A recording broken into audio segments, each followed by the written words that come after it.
বিসমিল্লাহির রহমানির রহিম।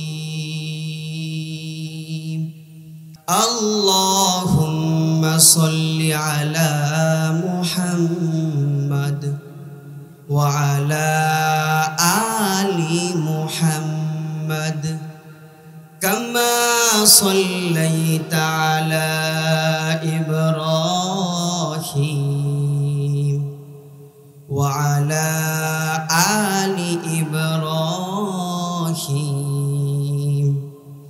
ইন্নাকা হামিদুম মাজিদ।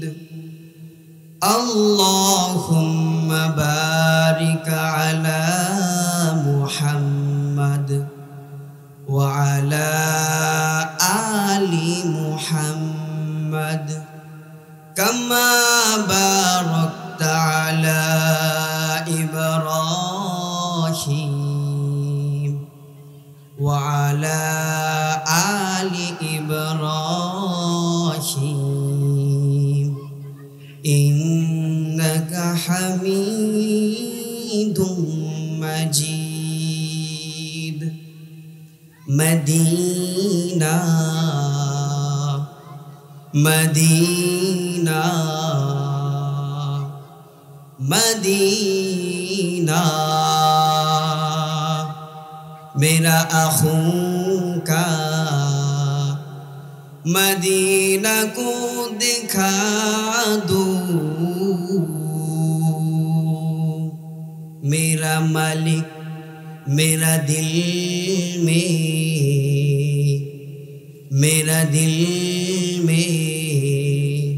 मोहब्बत हुआ हो। मेरा दिल में मोहब्बत हुआ हो। बलगुल उला बिकमालिही कशफत तुजा बिजमालिही हसनत जमीअ क़सालिही सल्लू अलैहि व आलिही। यह बुख्तीता में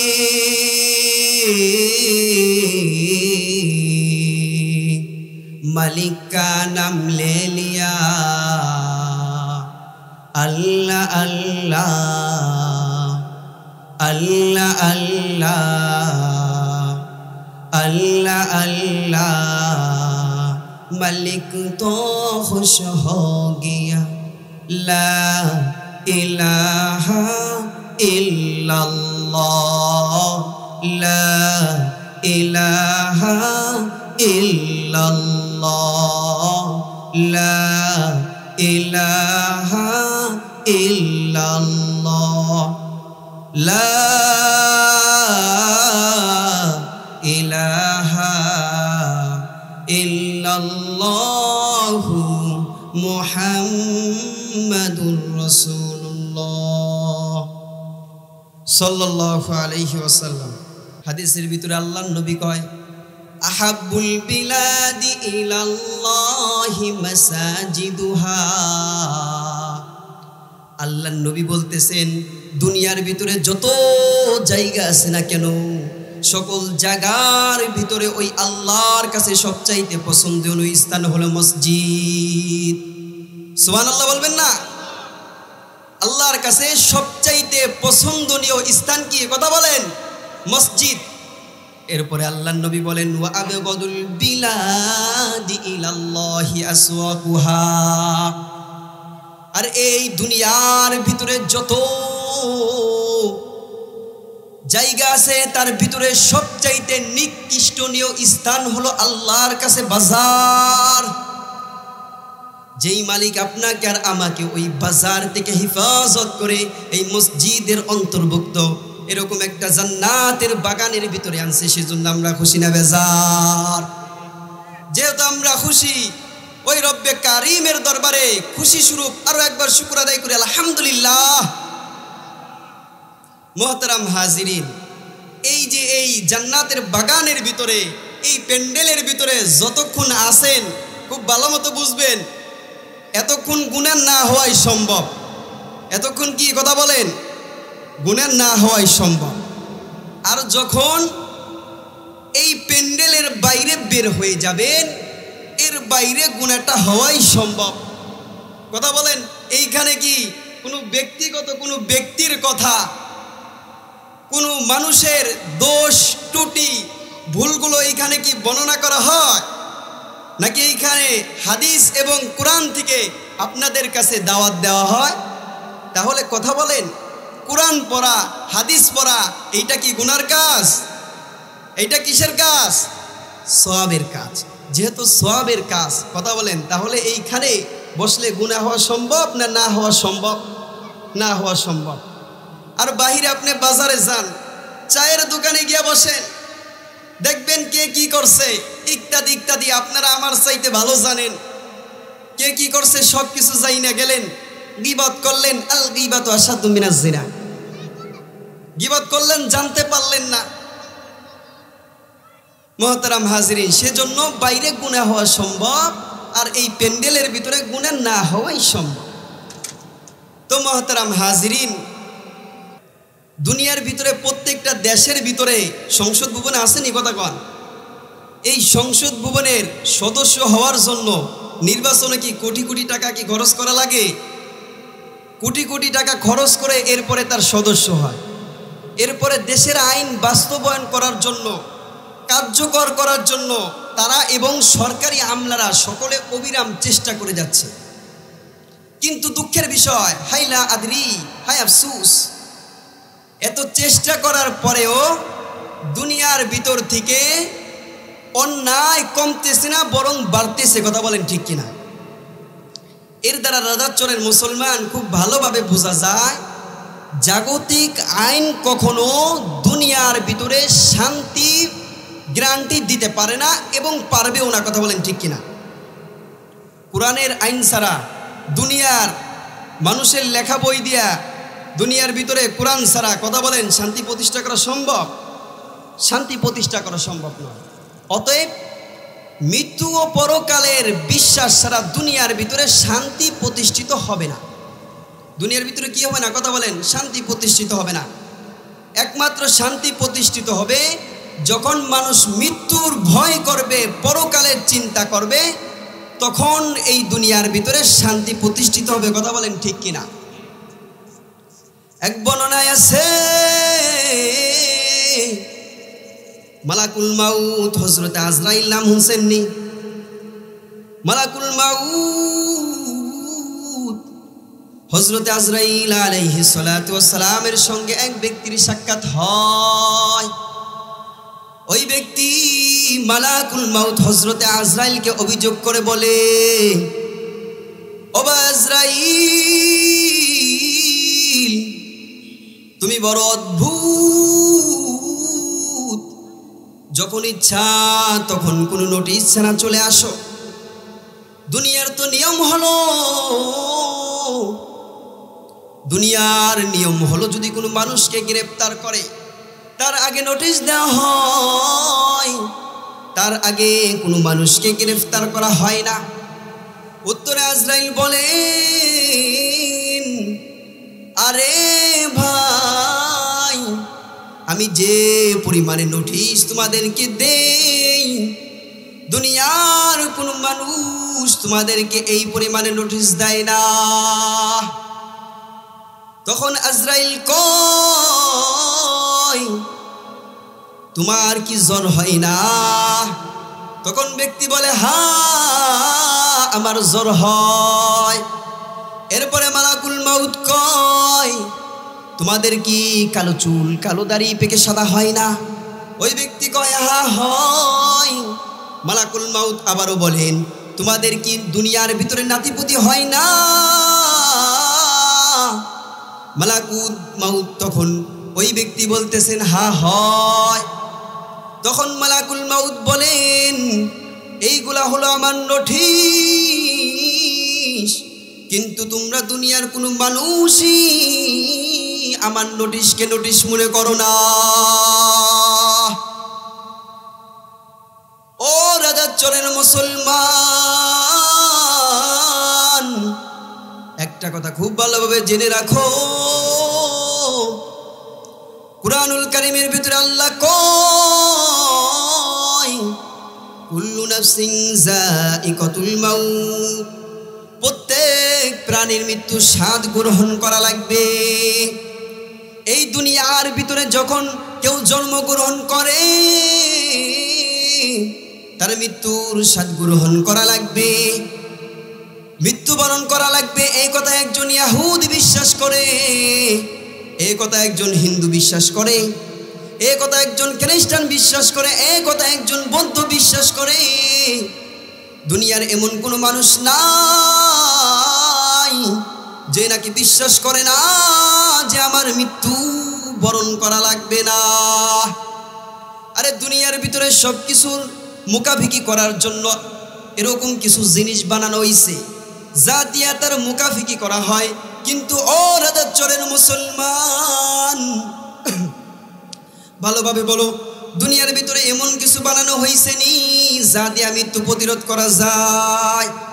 কথা বলেন, এমন কিছু বানানো হয়েছে যা দিয়া মৃত্যুর সাথে আমরা মোকাবেলা করব, মৃত্যুর সাথে প্রতিরোধ করব? এমন কিছু কি করে নাই? কথা বলেন, বানানো হয় নাই।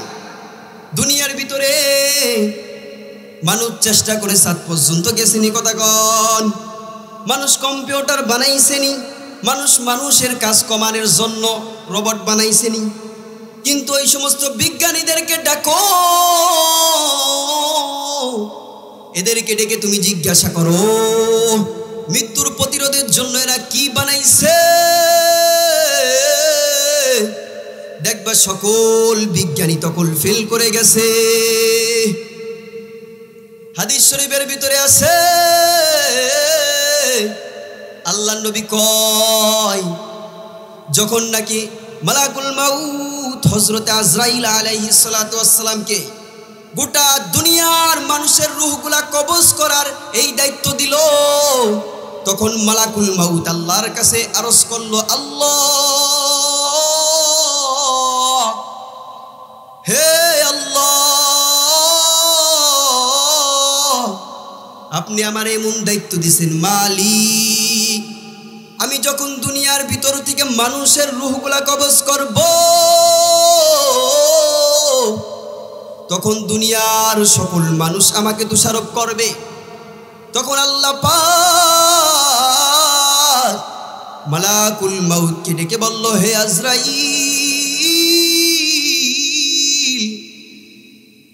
যাও, তুমি যাও, তুমি যখন আমার কোনো বান্দার রূহটারে কবজ করবা, তার জানটারে কবজ করার পূর্বে আমি আমার বান্দার জন্য তখন এমন একটা কারণ বসায় দিব। মানুষ তখন বলবে অমুক মানুষ অমুক রোগে মারা গেছে, অমুক মানুষ অমুক কারণে মারা গেছে। তুমি যাও, দুনিয়ার কোনো মানুষ তোমাকে দোষারোপ করবে না। ও রাজাচরের মুসলমান, ও যুবক, ও বৃদ্ধ বাবাজি, খুব ভালোভাবে শোনো। এই দুনিয়ার ভিতরে আমরা সবাই মুসাফির কিংবা প্রবাসী। আরে প্রবাসী কারে কয় জানো নি? এই বাংলাদেশের ভিতর থেকে কত মানুষ আছে দেখো আরবে যায়, কত মানুষ আছে ইউরোপে যায়, কত মানুষ আছে আমেরিকায় যায়, কত মানুষ আছে আফ্রিকায় যায়। কিন্তু এরা যখন প্রবাসে থাকে এরপরে একটা সময় আসে গো, প্রবাসের জীবন শেষ হয়ে যায়, এরপরে আবারও তারা আপন দেশে ফিরে আসে। কথা বলেন না, ভুল কইলাম? প্রবাসের জীবন শেষ হলে কি করে? আবার আপন দেশে ফিরে আসে। ঠিক অনুরূপভাবে আমাদেরকে এই দুনিয়ার ভিতরে আমরা প্রবাসী, যখন দুনিয়ার জীবন শেষ হয়ে যাবে তখন আবার আমাদেরকে ওই আপন দেশে ফিরে যেতে হবে। আল্লাহ পাক তার কালামের ভিতরে কয়, আইনামা তাকুনু ইউদরিকুমুল মাউত ওয়ালাউ কুনতুম ফি বুরুজিম সাইয়্যিদা। আল্লাহ পাক তার কালামের ভিতরে কয়, তোমরা যেখানেই থাকো না কেন মৃত্যু তোমাদেরকে পাকড়াও করবে যদি তোমরা সুদূর দুর্গের ভিতরে অবস্থান করো। তাহলে কথা বলেন, আল্লাহর কালামে আল্লাহ কইছে মৃত্যু থেকে বাঁচা সম্ভব? যদি কোনো মানুষ সুদূর দুর্গের ভিতরে অবস্থান করে তাহলে সে বাঁচতে পারবে না। তো এটা নিয়ে হযরত নূহ আলাইহিস সালাতু ওয়াস সালামের একটা ঘটনা আছে। তো যেহেতু সময় সংক্ষেপ আমি ওই দিকে যাব না। কবি কয়, ইহা হাম সব মুসাফির হাই ওহি আখির ঠিকানা, कोई आगे रौना है कोई पीछे रौना, जगह जी लेगा नेको दुनिया नहीं है,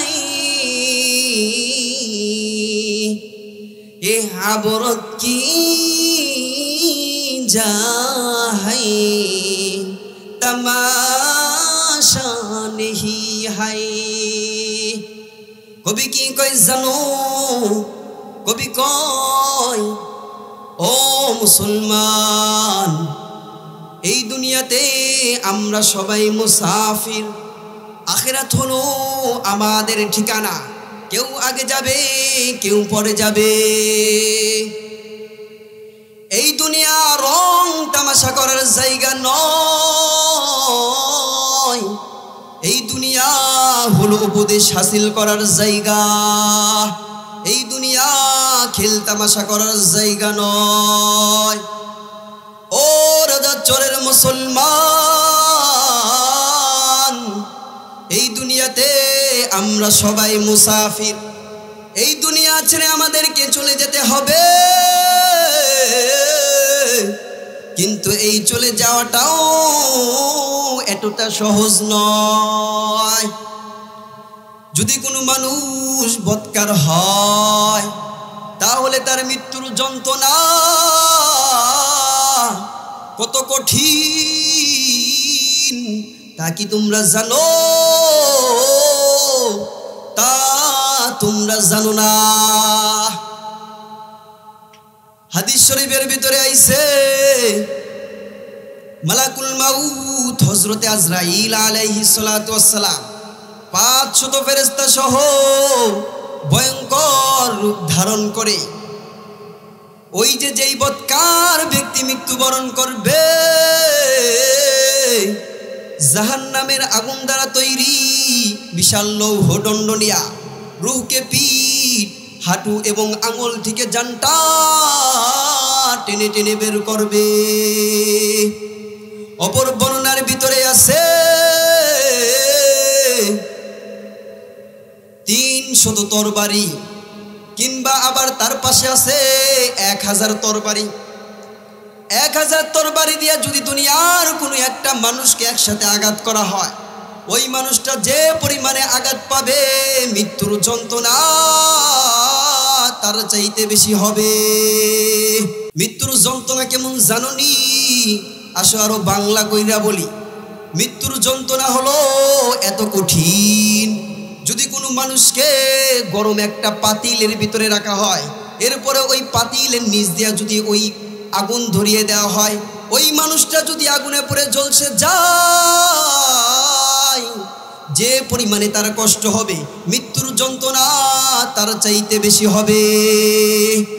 আরেক হাদিসের ভিতরে আছে মৃত্যুর যন্ত্রণা কত কঠিন জানোনি?